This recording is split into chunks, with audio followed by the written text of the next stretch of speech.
Marriage பண்ணியுமே அன்னைக்கு என் கூட யாரும் பேசாதன்னு சொல்லியுமே என் பிள்ளைகிட்ட நான் வேலைக்கு திரும்ப போகக்கூடாதுன்னு டாக்டர் சொல்லிட்டாரு. என் மாமனார் பாவம் அவருமே விருப்பம் இல்லாதான் போயிட்டு இருக்காரு. எல்லாம் குடும்பத்தோட நல்லா வசதியாக இருக்குன்னு வந்து எல்லாம் ரோட்டில் உட்காந்துட்டாங்க. இவங்க என்ன மாதிரி ஏன் வண்டி ஓட்டிகிட்டு இருக்கிறாங்க.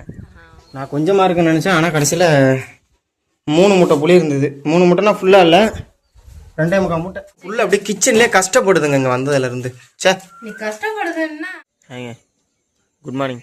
நைட்டு சிவா வந்து ஒரு 1 மணி இருக்கும். எல்லாரும் பயன்படுத்தி விட்டு காய்ச்சல் அடிக்குது அவனுக்கு மெயினா. காய்ச்சல் தெரியல, ஓவரா இருக்குது காய்ச்சல். நைட்டு சிவா வேறங்க நடுராத்திரி கரெக்டா 1 மணி இருக்கும். எந்திரிச்சு வந்து என் பக்கத்துல படுத்துக்கிட்டு பாம்புமா எங்கடா கேக்குற, செவுத்து மேலங்கிறான், பாப்பாவுக்கு அடியிலங்கிறான். ஒரு நான் ஆயா கூட போய் படுத்துக்கிறேன். அங்க ஓடி அந்தாண்ட ரூம்ல படுத்தான். திரும்ப இந்தாண்ட வந்து ஃபேண்ட் உள்ள பாம்புங்கிறான். ஏதோ ஒரு 1/2 மணி நேரம் 3/4 மணி நேரம் அவன் கூட பெரிய அக்க போறா போச்சு. நைட்டு தூங்கவே இல்லை. நல்லா டீ குடிக்காம இருக்க முடியல. காலைல இந்த பாக்கெட் பால்ல குடிக்க வேணாம், கொஞ்சம் குறைச்சிங்கன்னா கேட்கற வேலை. டீ வேணுமா, குடிச்சாகணுமா.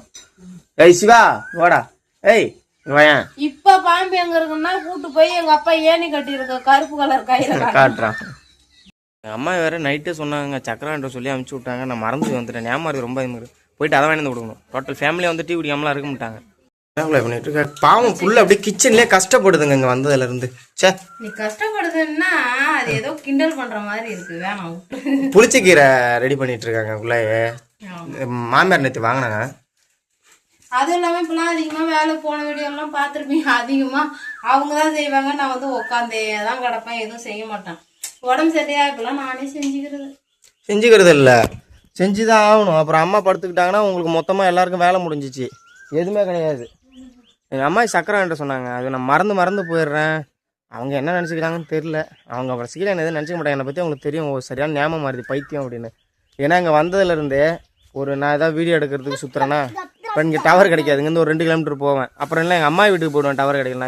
என் பொழப்பு இப்படியே தான் போகும். இங்கே வந்தால் ஊருக்கு கிளம்பலான்னு பார்த்தாலும் இது இப்போ என்ன பண்ண போகிறோம் அப்படிங்கிறா. பெண்ணாடத்தில் வந்து ரொம்ப ஒரு முக்கியமான திருவிழா. இப்போ 29ஆம் வந்து தேர் இழுக்கிறாங்க.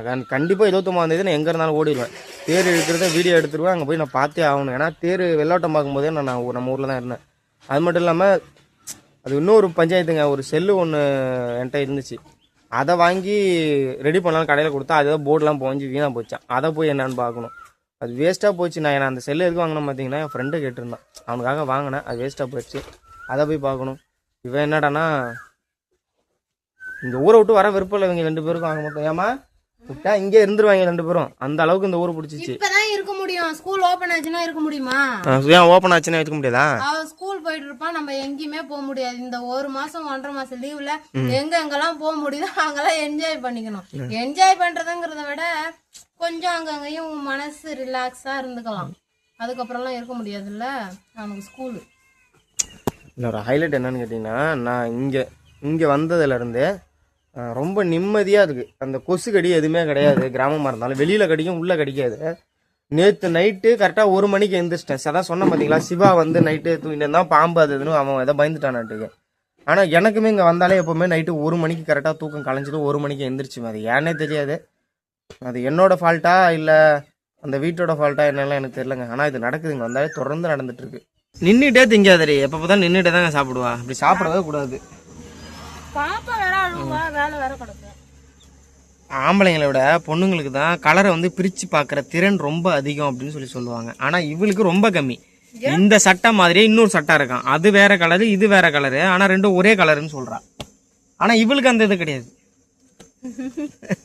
எங்கள் அப்பா வந்துட்டு இருக்காருங்க, புளி உழுக்கிறதுக்காக வர சொன்ன கிளம்பி வந்துட்டு இருக்காரு. அவர் வந்தோடனே திரும்பவும் புளியெல்லாம் ஒழிக்கிட்டு மரத்தை மொட்டை அடிச்சிடணும். எங்கள் அம்மா அடிக்கடி வந்து இந்த புளி உழுக்கிறதே எங்கள் அம்மாய்க்கு ஒரு இதாக பிரச்சனையாக இருக்குது.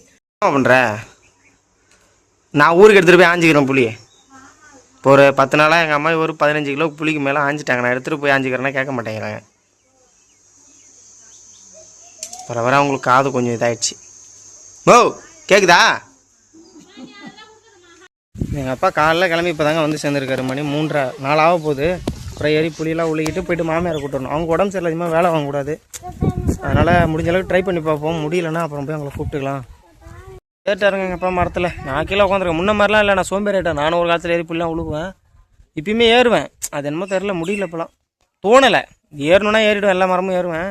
எங்கள் அப்பா அதெல்லாமே நேரம் பண்ண மாட்டார். அதான் சிவாவும் வந்திருக்கான், எங்கள் அம்மா எல்லாம் வந்து செட்டில் ஆகிட்டாங்க.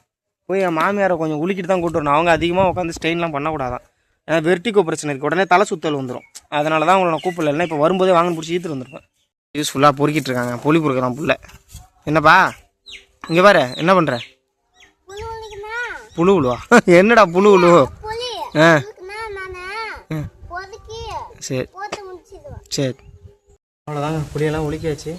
நான் கொஞ்சமாக இருக்குன்னு நினச்சேன், ஆனால் கடைசியில் 3 மூட்டை புளி இருந்தது. 3 மூட்டைனா ஃபுல்லாக இல்லை, 2.25 மூட்டை உரிச்சா அதெல்லாம் ஒரு மூட்டை 1.25 மூட்டை கிடைக்கும் புளி. புளிக்காச்சு, எல்லாம் கிளம்புறோம். சிவா வேற குழவி கொட்டிச்சு. சிவாவுக்கு வந்து எங்கள் அப்பா அமுச்சிக்க மனசே இல்லைங்க, விட்டா அவர் கூட போயிடுவான் போல இருக்கு. தாத்தா எந்த நம்பருக்கு ஃபோன் அடிப்பேன், எப்போ ஃபோன் அடிப்பேன்னு கேட்டே இருக்கான். ஏம்மா என்ன ப்ரோ? எல்லா வேலையும் முடிஞ்சுங்க, புளி உளிக்காச்சு. இனிமேல் கிட்டத்தட்ட 1 மாதம் ஆகும், அதுக்கப்புறம் தான் வந்து உழுக்கணும். மாமியாருக்கு மாதிரி எல்லோரும் அமுச்சு விட்டுட்டு நம்ம ஊருக்கு போகணும். அதே வந்து புரியலாம், நான் தான் அது எப்படி சொல்லு, உழிக்கணும், அப்புறம் கொட்டை எடுக்கணும், எல்லாமே பண்ணி மேடமுக்கு ரெடி பண்ணி கொடுக்கணும் உங்களுக்கு. அணில் ஒன்று வந்ததுங்க, அது காணும் ஓடி போச்சு, பிடிக்கலாம்.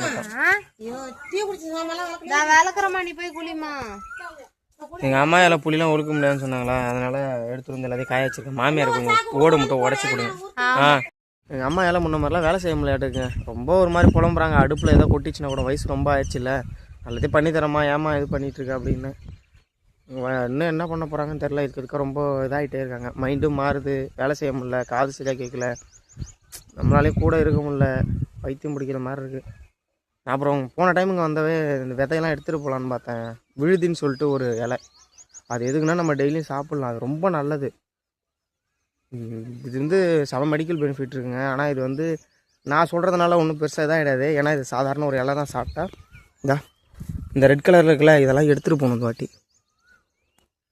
இதை தான் விதையெல்லாம் கொண்டு போட்டு முளையும். இது நிறைய பேர் பார்த்துருவீங்க, ரோட்டு ஓரத்தில் கிடக்கும். ஆனால் இது யாரும் கண்டுக்கிறது இல்லை. இது பார்த்திங்கன்னா இந்த கர்ப்பப்பை பிரச்சனை இருக்கிறவங்க, குழந்தை இல்லாதவங்க, அப்புறம் அந்த மூச்சு வாங்கிறதுக்கு, இந்த விலங்கில் மழைலாம் ஏறாங்களா, அவங்க கூட அதை வாயில் போட்டு மென்று சாப்பிட்டு ஏறுவாங்க, மூச்சு வாங்காமல் இருக்கும். ஒரே இதுக்கு ரொம்ப நல்லது. எடுத்துகிட்டு போய் இந்த வாட்டி இதெல்லாம் கொல்லையில் போட்டு எப்படியே வளர்த்தணும் டெய்லியும். யாரும் கண்டுக்கிறது நம்ம ஏரியா சைடு குப்பை மாதிரி கிடக்குது இதெல்லாம் இடத்துல இருக்குது. என் கேமரா அவ்வளோக்கு நல்லா தெரிலங்க, ஆனால் சூப்பராக இருக்கு பாருங்க, எவ்வளோ விதை இருக்குன்னு. நான் சின்ன வயசுலேருந்தே இந்த மாதிரி ஒரு பைத்தியம், எனக்கு பாட்னினா ரொம்ப இன்ட்ரெஸ்ட்டு. போன டைம் பிச்சுட்டு போனேன், அவ்வளோக்கு வரல விதை எதுவும். இந்த டைம் நிறைய பூங்குமா இருக்குது. நானே காலைல இங்கே இருக்கும்போதெல்லாம் காலைல அப்படியே கொஞ்சம் பிச்சு சாப்பிட்டுவேன். எனக்கு இந்த மூக்கரிப்பு இதெல்லாம் இருக்குல்ல, அதனால் உண்மையுமே சொல்கிறேன், நீங்கள் சாப்பிட்டு ஒரு மணி நேரம் கழிச்சு அப்படியே நடந்தீங்கன்னா மூச்சு வாங்காது, ஓடினாலுமே மூச்சு வாங்காது, அவ்வளோ ஒரு சூப்பராக இருக்கும். ரெகுலராக சாப்பிட்ணும், ஆனால் யாராலையும் பண்ண முடியாது, கசக்கும், லைட்டாக கசக்கிற மாதிரி தான் இருக்கும். இவங்க எல்லாம் வெளியில் வந்து ஆடிட்டுருக்குறாங்க. நல்லா வசதியாக இருக்குன்னு வந்து எல்லாம் ரோட்டில் உட்காந்துட்டாங்க. இவங்க என்ன ஏன் வண்டி ஓட்டிகிட்டு இருக்கிறாங்க. மெயின் ரோட்லாம் இல்லைங்க, பார்க்கவே பார்த்தீங்களா எனக்கு வீடியோ எடுக்கும்போது என்ன வரும் இவ்வளோ நேரம். ஏன் என்ன சொல்கிறாங்க பாருங்க, ஐயா ஐயாமா ஆட்டுறேன் தூங்கவே மாட்டேங்கிறாங்க. சும்மா வாய் உள்ள கொடைய கையை விட்டு ஆட்டுட்டு கொடையிறா, வாயில இருந்து ஒமட்டுறா, அந்த அளவுக்கு கொடையிறாங்க. நிறைய பேர் வந்து வீடியோ கட் பண்ணி போடுறோன்னு சொல்லியிருந்தீங்கல்ல, அது காரணமே என் பொண்ணு தாங்க. ஏதோ ஒரு வீடியோ ஸ்டார்ட் பண்ணிட்டு இருக்கும்போது இந்த மாதிரி ஆரம்பிச்சிருவா, கத்துவா ஏதாவது பண்ணுறாளா, அதனால தான் வீடியோ அதிகமாக வந்து கட்டாய் வரும். ஆமா, அதனால ஒண்ணுமே புரியல அப்படின்னு சொல்லியிருந்தீங்க, அதுதாங்க ரீசன். அது இல்லாமல் இப்போ பண்ண வேலை தான், யானையில போட்டு ஆட்டி ரொம்ப நேரம் இவ்வளோ பழகி வச்சுட்டா, அவள் தூங்கவே மாட்டேங்கிறா முன்ன அவ்வளோ சீக்கிரத்தில். வீட்லயும் அப்படிதாங்க குழந்தைங்க. எங்க பாட்டி தான் சொல்லுவாங்க, அந்த காலத்துல எல்லாம் யானையில போட்டா அவங்களாவே தூங்கிடுவாங்களாம். இந்த காலத்துல எல்லாம் எந்த குழந்தையும் அப்படி தூங்காது. புளி எடுத்துரும் நல்லா உரிக்கிறதுங்க பாருங்க. மொத்தம் 3 மூட்டை புளி இருந்துன்னு சொன்னோன்னா இவ்வளோதான் உரிச்சிருக்காங்க. அதில் பாருங்க பாதி புளியை காணும். என்னதான் புளி நிறையா இருந்தாலும் உரிச்சா கொஞ்சோண்டு தான் வருது. அதுக்கே பாவம் எங்கள் அம்மா ரொம்ப இது பண்ணிட்டாங்க. சரி குடும்பம் எல்லாத்தையும் நான் பார்த்துக்கிறேன். ஹாஸ்பிட்டலுக்கு கூப்பிட்டா வர மாட்டாங்க, மாத்திரை வாங்கி போட்டு. நம்மளை சுற்றி இருக்கிறவங்க எல்லாமே நம்மளை டிப்ரெஷனில் தாங்க கொண்டு வர்றாங்க. நம்ம கொஞ்சம் ஃப்ரீயாக நல்லா இருந்தாலுமே சொல் பேச்சு கேட்காமவும், அது ஏதாவது பணம் காசு அதெல்லாம் தாண்டி மெனக்கிட ஆள் இருக்குது நம்ம ஹாஸ்பிட்டலில். சில பேர்லாம் கண்டுக்க மாட்டாங்க, விட்டுருவாங்க. நான் வந்து பார்த்துக்கிறேன், வாங்க ஹாஸ்பிட்டலுக்கு போகலாம், என் பேச்சை யாருமே கேட்கறதே கிடையாது. இப்போ கூட எங்கள் அம்மா ஹாஸ்பிட்டலுக்கு கூப்பிட்றேன், வரமாட்டேங்கிறாங்க. ஏன் வீட்டுல தானே இருக்கிறாங்க, ஏதாவது வேலைக்கு போறாங்க, இன்னைக்கு வர மாட்டேங்கிறாங்க. எல்லாருமே இப்படி தாங்க பண்ணுவாங்க. எங்கள் வீட்டை பொறுத்த அளவுக்கு யாருமே நான் சொல்கிறத கேட்கறது கிடையாதுன்னா ஹாஸ்பிட்டலுக்கு போனால் செலவாயிடுமா. செலவு ஏதோ 2,000 நான் பார்த்துக்க போகிறேன். அது உங்களுக்கு என்ன பிரச்சனைன்னு தெரியல. இவங்களுக்கு கூப்பிட்டா வரமாட்டாங்க. அங்கே போய் என்னமோ, ஆனால் இங்கே ஃபுல்லாக வலியிலையும் வேதனையும் இங்கே இருக்கலாம். ஹாஸ்பிட்டலுக்கு போயிட்டு அதை சரி பண்ணிக்கக்கூடாது. என் குடும்பத்தில் எல்லாமே இந்த மாதிரி தான் போய் சேர்ந்தாங்க. கடைசியாக இவங்க மட்டும்தான் இருக்காங்க. இவங்களும் இதாகிடுச்சுன்னா இந்த ஊரில் அதுக்கப்புறம் வேலை இல்லை. என் மாமியார் வீட்டுக்கு வருவேன், அவ்வளோதான். அந்த சைடு போகிறதுக்கு எனக்கு வேலை இருக்காது. சொல் பேச்சு கேட்கறது இல்லை. எனக்கு அதுதான் ஒவ்வொரு நேரம் அப்படியே மைண்டே ப்ரெஷர் ஆயிருங்க. என்ன பண்ண போகிறோம், ஏது பண்ண போகிறோன்னு யோசிச்சுட்டே இருப்பேன். இப்போ இல்லை, இன்னும் 10 வருஷம் கழிச்சு என்ன நடக்க போகுது அதை முதல்ல நான் யோசிப்பேன். 10 வருஷம் கழிச்சு அம்மா இருப்பாங்களா, இவங்களாம் இருப்பாங்களா, என்ன பண்ணுவாங்க, நான் என்ன பண்ணுவேன், சிவா எப்படி இருப்பான்னு அதை யோசிச்சுட்டு உட்காந்துருப்பேன். இப்படியே தான் போயிட்டுருக்குது. இந்த மாதிரி கண்ணெலாம் நான் வச்சதுங்க. சிவா பிறந்தப்போ இந்த கண்ணெலாம் வச்சேன். இப்போ 5 வருஷம் ஆயிடுச்சு. ஆனால் ஒன்றும் பெருசாக பூ காய் எதுவும் வைக்கல அதிகமாக. என்ன இவ்வளோ நாளுக்கு வந்து சன்லைட்டே கிடைக்கல. இப்போ தான் மேலே இருந்து கொஞ்சம் கொஞ்சம் சன்லைட் கிடைக்குது. அதான் என்ன பண்ணிட்டுருக்கேன்னா எல்லாத்தையும் கவாத்து பண்ணிகிட்ருக்கேன். இந்த மாதிரி கவாத்து பண்ணால் என்ன ஆகும்னா கிளை நிறையா வரும், ஓரளவு காய்க்கும். இந்த சைடு ஒரு 2 பூ வச்சுருக்கு, அதில் ஒரே ஒரு பிஞ்சு வந்திருக்கு. இங்கே எல்லாம் வெயில் போடலைங்க. அங்கே என் இதில் வேலி இருந்ததுன்னா அதெல்லாம் கொடூரமாக இருந்திருக்கும். கொடூரமானா வெறும் தோட்டமாக வச்சுருந்துருப்பேன். இன்னும் எதாவது பண்ணிவிட்டு போவேன். நான் எப்போ ஊருக்கு வந்தாலும் இங்கே இருக்கிற செடிக்கெலாம் இந்த மாதிரி ஏதாவது பண்ணிட்டு தான் போவேன். காய்ச்சதுன்னா ஒரு கிலோ வந்து 160 ரூபா, அதிகபட்சம் 200 வரை விற்கிது. நம்ம வீட்டில் காய்ச்சினா காலைல எடுத்து ஒன்று ஜூஸ் அடித்து குடிக்கலாம்ல. நிறையா வச்சுருக்கேன் தோட்டத்தில். சப்போட்டா, மாதுளை, கொய்யா, பலா, என்னென்னமோ வச்சுருக்கேன். சிவா எல்லாத்தையும் சாப்பிட்டு பார்க்கலாம். இல்லை பஞ்சாயத்து மூலம் என்னன்னு சொல்லுங்க. எங்கள் மாமியார் இப்போ என்ன சொன்னாங்க, நாங்கள் ஒருத்தவங்க சென்னை சொந்தக்காரங்க வீட்டுக்கு போகலான்ட்டு இருந்தோம். அப்போ இவன் என்ன சொல்கிறா, எங்கள் அம்மா வேலைக்கு போய்டுவோம், அந்த 1 மாதம் தான் அங்கே இருக்கும் அப்படின்னு சொன்னான். நான் அதுக்கு என்ன சொன்னேன், உங்கள் அம்மா அடுத்த எப்போ வந்தா அப்படின்னு அதான் சொல்லி. அது ஆல்ரெடி நாங்கள் சொல்லிட்டோங்க. வெர்டிகோங்கிற பிரச்சனை வந்து ஏதோ மூளைக்கு. சரி, வெர்டிகோங்கிறது சாதாரண பிரச்சனை தாங்க. அதாவது அது பெருசாக பாதிக்கல வரும். வெர்டிகோ எதனால் வருதுன்னா, நம்ம காதுக்கு பின்னாடி மூளைக்கு போகிற நரம்புகள்லாம் ரத்த ஓட்டம் மூளைக்கு போகிறது, காது எல்லாத்துக்கும். அதில் ஒரு பெரிய அளவில் அழுத்தமோ பிளாக்கேஜோ வந்தால் பக்கவாதம், வெடிச்சதுன்னா அவுட்டு. இந்த மாதிரி விஷயங்கள் நடக்கும். ஆனால் சாதாரண பிரச்சனை தான், டாக்டருக்கே தெரியும். சொல்லி அனுப்பிச்சும் நான் வேலைக்கு போகிறேன், 4 வேலைக்கு போகிறேன்னு குதிச்சா கடைசியில் இப்படி தான் டாக்டர் வந்து இனிமே போகக்கூடாது. ஏன்னா இவங்க என்ன பண்ணுவாங்கன்னா 50 கிலோ மூட்டை ஃபுல்லாக சாக்கில் மண் ஜல்லி. நானும் அந்த வேலைக்கு தான் போயிட்டு இருந்தேன். என்னாலே முடியல. அதை வச்சுக்கிட்டு மாடி வருவாங்க, 2 மாடி 3 மாடி, இதான் வேலை. அந்த வேலைக்கு திரும்ப போகக்கூடாதுன்னு டாக்டர் சொல்லிட்டாரு. என் மாமனார் பாவம், அவருமே விருப்பம் தான் போயிட்டு இருக்காரு. எல்லாம் குடும்பத்தோட இங்கே வந்துருங்க, ஆடு மாடை வாங்கி வச்சுக்கிட்டு எல்லாரும் இங்கே ஒன்றா வேலை செய்யலாம், இருந்துக்கலான்ற என் பேச்சு யாரும் கேட்கறது கிடையாது. அதுக்கு சொல்றாரு, அது சொன்னாலும் கேட்க மாட்டேங்கிறாங்க. அதுவும் இல்லாம காது குத்துலாம் எங்க அக்கா வீட்டுல எல்லாமே முடிஞ்சிச்சா. எங்க அம்மா எனக்கு ஏதாவது செய்யணும்னு ஆசைப்படுறாங்களா, அதுக்காகவாவது நான் வேலைக்கு போகணும்ல அப்படிங்கிறாங்க. எதுவும் வேண்டாம் அப்படின்னு நானும் சொல்லிட்டேன், என் ஹஸ்பண்டும் சொல்லிட்டாரு, எதுவுமே வேண்டாமா அப்படி, நீ ஊரோடையே வந்துரு, வேலைக்கெல்லாம் போவாத அப்படின்னு. கேட்கவே மாட்டேங்கிறாங்க. நானும் எங்க அக்காவும் சொல்லி அதுக்கு கேக்குறேன். எங்க அம்மாவை கொஸ்டின் கேக்குறேன், என்னம்மா பண்ணுவ, ஒரு வேலைக்கு போறேன்னா ஒரு வேலை அப்படி இழுத்துச்சுன்னா என்ன பண்ணுவ, ஏன் இப்படி கேக்குறேன்னு கேட்டுச்சா. எல்லாத்துக்கும் தயாராகி தானே நீ ஒரு வேலையை செஞ்ச, எல்லாத்துக்கும் முடிவெடுத்துட்டு தானே செய்யணும்னா மருந்து வாங்கி குடிச்சிட்டு படுத்துக்கிறோம், உனக்கு யார் வாங்கிட்டு வந்து கொடுப்பா, அதான் உனக்கு யார் வாங்கிட்டு வந்து கொடுப்பா அப்படின்னா, சரி வீட்டுள்ளே தூக்கு போட்டுக்கிறேன், அதுக்கு மட்டும் உன்னை யாரு தனியா விடுவா அப்படின்னு. அந்த ரேஞ்சில போகாதே. சொல்றேன், வருமுன் காப்பது நல்லவங்க. எப்பவுமே வர்றதுக்கு முன்னாடி நம்ம தெரிஞ்சிச்சுன்னா திமிர் வாட்டத்துல இருக்கக்கூடாது. கடவுள் வந்து ஒரு எச்சரிக்கை கொடுப்பான். இந்த எச்சரிக்கையில நம்ம என்ன பண்ணிக்கணும். இது வந்து ஃபர்ஸ்ட் டைம் கிடையாதுங்க, இதோட 3வது டைம் இந்த மாதிரி ஆகுறது. ஏற்கனவே ஒரு டைம் ஈரோட்ல ஆகி எங்க அக்கா கூட்டு போனா, இங்க வந்ததுக்கு அப்புறம் நாங்க கூட்டு போனோம், திரும்ப ஈரோட்டுக்கு போய் எங்க அக்கா கூட்டு போனோம். எங்க அக்காவே சொல்லிட்டா செம்மையா, நானே எங்க அக்காவும் சொல்லி திட்டிக்கிட்டே. அதை விட முக்கியமா ஏதாவது செய்யணும் போகணுன்றாங்கல்ல, அதெல்லாம் எதுவும் வேணாம். ஊருக்காக வாழ்றாங்க எல்லாரும், அவங்களுக்காக யாரும் வாழ்றது இல்ல. அதானே. ஆமா, அவங்க என்ன சொல்லுவாங்களோ இவங்க என்ன சொல்லுவாங்களோ அப்படிங்கிற மாதிரி நம் கடைசி வரைக்கும் நமக்காக வாழ்றதே கிடையாது.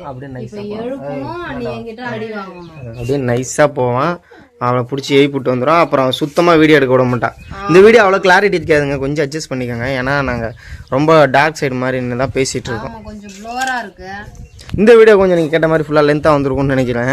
ஆமாம், அந்த மாதிரி அதுக்குன்னு கிண்டல் பண்ணுறேன்னு சொல்ல நினைக்காதீங்க. சொல்லிகிட்டே இருக்கும், சொல்லியுமே திரும்ப திரும்ப நான் வேலைக்கு போகிறேன், அப்புறம் என்னம்மா பண்ணுறது அப்படின்னு கேட்குறாங்க. அவங்க வந்து கொஞ்ச நாளைக்காவது இருந்தா தானே நாளைக்கு நம்ம அம்மா அப்பா நம்மள பார்ப்பாங்க. இதே மற்றவங்கன்னா நம்மள கண்டுக்க கூட மாட்டாங்க. இன்னமும் நான் லவ் மேரேஜ் பண்ணியுமே அன்னைக்கு என் கூட யாரும் பேசாதன்னு சொல்லியுமே என் பிள்ளைகிட்ட நான் பேசுவேன்னு சொல்லி எல்லாத்தையும் ஒதுக்கி வச்சுட்டு எங்க அம்மா அப்பா என்கிட்ட பேசினாங்க. நாளைக்கு அவங்க போனதுக்கு அப்புறம் நம்மள யாரு ஒரு வேளை சாப்பிட்டியா நல்லா இருக்கியான்னு யாரு கேட்க போறா? அத சொன்னா திடீர்னு வேலைக்கு போய் ஏதாவது ஒண்ணு ஆயிடுச்சு, நானும் எங்க அக்காவும் தேவைச்சு போய் தானே நிப்போம். யாருமே இல்லாம அம்மா அப்பா இருக்கிறது ஒரு தனி, அவங்க இல்லாம வாழ்றது ஒண்ணு சொல்றேன். ஆனா கேட்க மாட்டேங்கிறாங்கங்க, என்ன பண்றது? இவளுக்குள்ள இவ்வளவு அறிவார்ந்த ஒரு இது இருக்கும்னு இல்ல, அது கேட்க மாட்டேங்கிறாங்கும் போது அது கொஞ்சம் அந்த மாதிரி எல்லாம் யோசிக்க தோணுது, வேற ஒண்ணும் இல்ல. அதான் பாத்தீங்களா, வயசாகிற வரையும் நம்மளுக்கு எல்லாம் அவங்க சொல்லி கொடுத்து வளர்க்குறாங்க. ஒரு வேலை நம்ம சொல்லி கொடுக்குறோம். என்ன பண்றது? பாய்ங்க.